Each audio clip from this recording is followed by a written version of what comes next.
If you want to get the most out of your radio-controlled car, get Radio Race Car International magazine.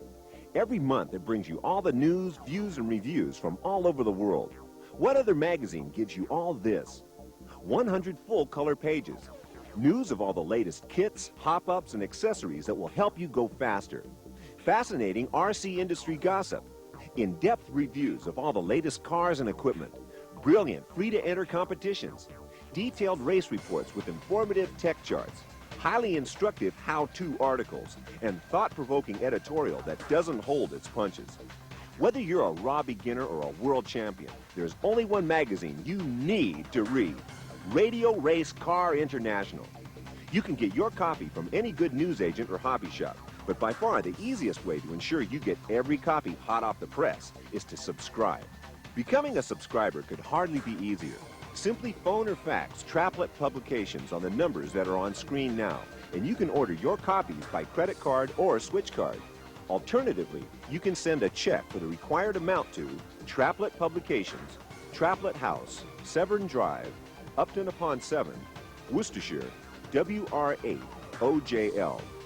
Please remember to include your full name and address. It's even possible to email us your order by contacting us on traplet@dial.hypex.com. Or why not visit our worldwide website at this address, where you'll find all the necessary subscription details. Don't delay. Join the global family of Radio Race Car International readers today. It's the only magazine you need to read.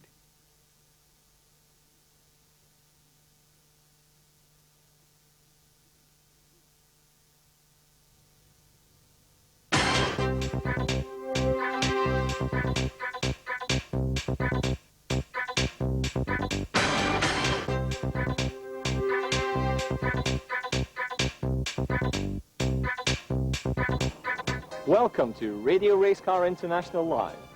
In the next half hour, we'll be taking a broad look at the exciting world of radio-controlled cars. We've got some great coverage of on-road racing from the first round of the Radio Race Car Series, which was held here in England at the superb track in Ashby. We've got off-road action covered as well, with a close look at some of the top cars available in both two-wheel drive and four-wheel drive classes, all filmed here at the secret test track of 10th Technology. Also coming up is a visit to the Schumacher Racing factory, where we get a fascinating look at how a modern RC car is designed and built. All that and more will be coming later, but first, have you ever wondered what goes into producing a copy of Radio Race Car magazine? We took our cameras to the headquarters of Traplet Publications to take a look.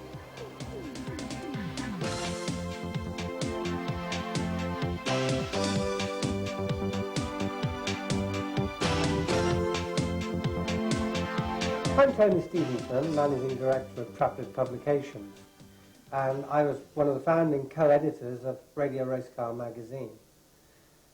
My co-editor at that time, and the guy who started all this with me, was Les Pipe, who was perhaps one of the best drivers we had in the country at that time on the 1/12th electric scene, and I enjoyed racing a great deal with him.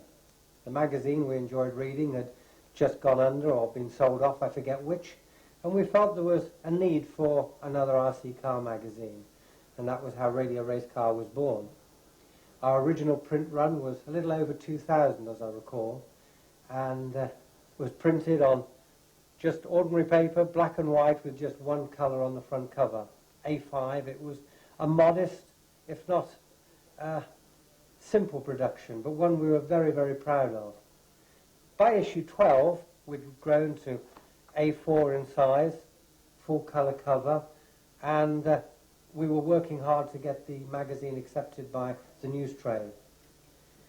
Within a very short time, it grew very quickly and enjoyed a worldwide readership. So whether you were in Tasmania or Texas or even Telford, you'd probably read Radio Race Car if you had anything to do with model car racing. My name is Peter Emery. I'm editorial manager of Radio Race Car magazine. Welcome to the editorial department in the basement of Traplet Tower. Basically, my role is to help the editors to do their job, and I help to organise the administration around the editorial department so they can get on and look at the creative side of the job rather than having to worry about the admin. I'm basically part of the structure. When an article comes in, it rather depends on what form it's arrived, where it goes next. If the articles come in on a computer disk, it will be immediately transferred into the editor's machine for the editor to work on, read through, start checking. If the article has come in a typewritten form, it may be that our own scanners here in the editorial department can cope with it, and we'll scan it in, change it into an electronic file, and then transfer it onto the editor's machine. If it's a poor quality fax, or if it's come in handwritten, which some of the articles do, then it'll go up to Ray upstairs to be keyed in, turned into an electronic file, and then transferred to the editor's machine. The articles can be sourced in a number of ways. We've got regular contributors who have a column that's in every issue. They know the copy dates, those just arrive, and we'll continue to have just general chats with them about the content. If it's a particular technical feature or a review, then we have a large number of contributors. The most suitable will be selected, we'll have a chat with them, agree the sort of article we want, and then they'll get on and do it. The photographs for the articles come from a number of sources. They can be taken by the contributor, and a number of the contributors take extremely good photographs, very high quality. If the contributor is not too confident, or if it's more convenient, one of the editorial staff themselves might take the photographs. If it's appropriate, we may bring it into the studio here in the building and actually take some studio shots. We try to take outdoor shots of the cars wherever possible. When it comes to review cars, these can come about in a couple of ways. New models from manufacturers are usually offered to Race Car International at a very early stage. It's important for them, for their model to be seen in our magazine. So sometimes we're fighting them off with a stick. In other ways, at other times, we will be talking to a manufacturer about a particular model that will fit in with a particular theme that we want to pursue in the magazine. We'll be giving them a call and saying, can we have a review kit, and sourcing one that way. The artwork for the articles is all done in-house with our own design team upstairs. They've got the latest state-of-the-art Mac-based publishing suite up there. We are able to go right the way through to sort of full rendered 3D graphics, the effects of which I'm sure you'll see in every issue of Race Car. The editor of Radio Race Car is Chris Deakin, very much the leader of the magazine in terms of he's a weekend racer. Every weekend he's out there racing. He's got a background in full-size motor racing as a race engineer. He's somebody who basically lives, breathes and talks race cars, and I work very closely with him. Well, over its 17 years, Radio Race Car has established itself very much as the magazine in pole position. We consider we're the leader of the RC car publishing scene, and we see ourselves going from strength to strength. The incredible innovation that's been seen in RC cars, I feel, will continue, and there will always be a place, and a growing place, we think, for Radio Race Car magazine.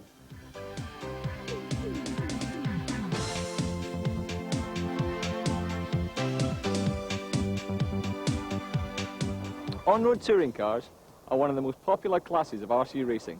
Let's take a look at some of the action from the first round of the Radio Race Car series with our man in the commentary box, Tom Hill.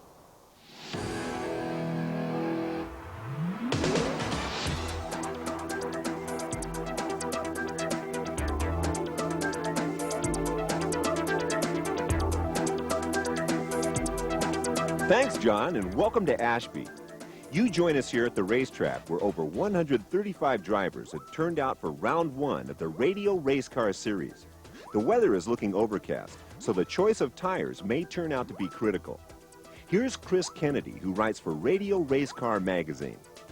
Well, this is the first round of the Radio Race Car Championship, which is a national championship backed up by the Radio Race Car magazine for 1/10 electric on-road racing machines.